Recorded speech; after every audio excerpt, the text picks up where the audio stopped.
یہ چاہتا ہوں، ہم اور آپ کیا سمجھ رہے ہیں کہ ہم دنیا میں موج مستی کرنے کے لیے آئے ہیں؟ اگر یہ دنیا موج مستی کرنے کے لیے ہوتا تو اللہ تعالیٰ حضرت آدم علیہ السلام کو اسی زمین پر 300 سال تک نہ رلاتا۔ بیان کیا گیا ہے اگر سارے لوگوں کے آنسو اکٹھا کیے جائیں تو حضرت آدم علیہ السلام کے آنسو کا مقابلہ نہیں کر سکتے۔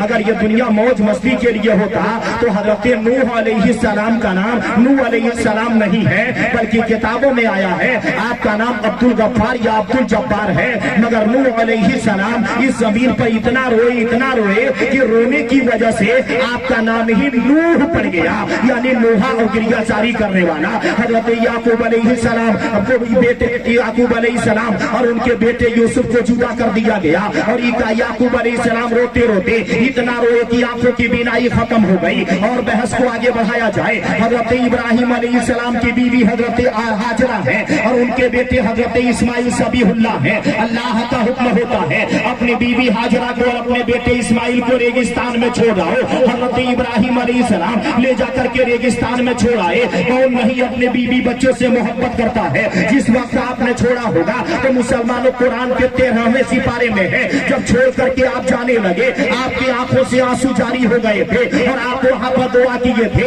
اس بحث میں جانا مقصد نہیں ہے اور بحث کو آگے بڑھا دیا جائے۔ حضرت یوسف علیہ السلام کو مصر میں جیل کی سلاخوں میں بند کر دیا گیا اور بحث کو آگے بڑھایا جائے۔ رسول علیہ السلام طائف کے میدان میں گئے، اتنی کافر اتنے پتھر کی بارش کیے کہ نبی سر سے لے کر پاؤں تک سرابور ہو گئے تھے۔ حضرت صدیق اکبر تبلیغ کے لیے نکلے، کافروں نے اتنا مارا تھا کہ آپ کافی دیر تک بے ہوش پڑے رہے۔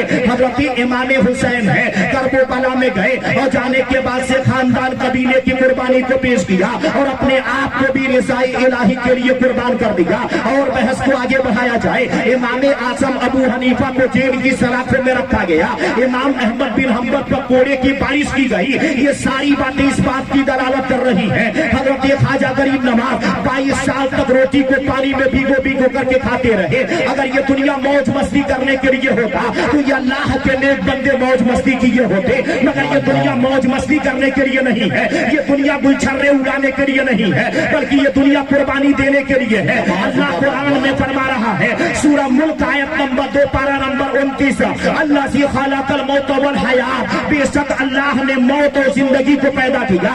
آخر کس لیے پیدا کیا؟ لیبلوکم، تاکہ تمہیں آزمایا جائے، تاکہ تمہارا امتحان لیا جائے، تاکہ تمہاری آزمائش لی جائے۔ لیبلوکم، تاکہ تمہیں آزمایا جائے۔ ایکم احسن عملا، کہ تم میں کس کا کام زیادہ اچھا ہے، تم میں کس کا کام زیادہ عمدہ ہے۔ پتہ یہ چلا ہم دنیا میں موج مستی کرنے کے لیے نہیں آئے ہیں، شریعت پہ عمل کرنے کے لیے آئے ہیں، اللہ کی بندگی کرنے کے لیے آئے ہیں، اللہ کی عبادت کرنے کے لیے آئے ہیں، نفس سے مقابلہ کرنے کے لیے آئے ہیں، نفس کی بغاوت کرنے کے لیے آئے ہیں، نفس کی تابعداری کرنے کے لیے نہیں آئے ہیں۔ ہم مسلمانوں میں بتانا چاہوں گا، لیکن ہم اور آپ دنیا میں آئے اور دنیا میں آ کر کے دنیا کے حریث بن گئے۔ قرآن پاک میں اللہ فرما رہا ہے سورہ آل عمران آیت نمبر 92 پارہ نمبر 4 چوتھے پارے کی پہلی آیت کریمہ ہے، لن تنالوا البر، تم ہرگز کامیابی نہیں پاؤ گے، تم خدا کے محبوب نہیں بنو گے، تم خدا کے عزیز نہیں بنو گے، تم خدا کے پیارے نہیں بنو گے۔ کب تک؟ تو حتی تنفقوا مما تحبون،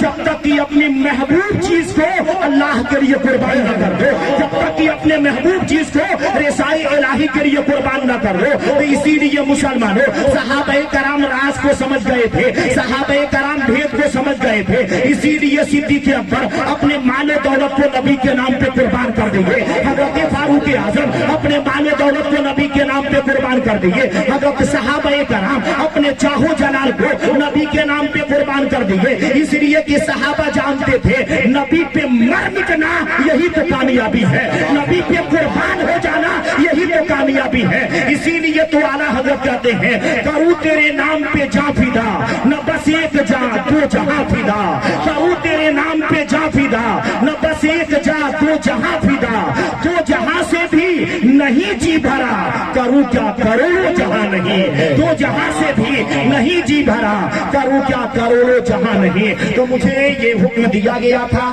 کہ 15 سے 20 منٹ کے اندر اندر اپنی بات کو رکھ کر کے آپ رخصت ہو جائیں گے، اور میں دیکھ رہا ہوں کہ تقریباً وہ وقت ہو گیا، کافی کافی لمبی فہرست ہے، تو میں نہیں چاہتا کہ کسی کو بعد میں کہنے کا موقع ملے کہ 2 منٹ آگے بڑھ گئے تھے ورنہ ہماری تقریر اور ہوتی، اسی لیے 2 منٹ پہلے ہی بات ختم کر رہا ہوں تاکہ یہ کہنے کا موقع نہ ملے، ورنہ مسلمانوں کسی ایک ٹاپک پر آدمی بولنے لگے تو کافی وقت کی ضرورت ہے، لیکن کافی یہاں پر علماء کرام تشریف فرما ہے، میں اپنی بحث کو یہیں ختم کر رہا ہوں۔ استغفر اللہ ربی من کل ذنب۔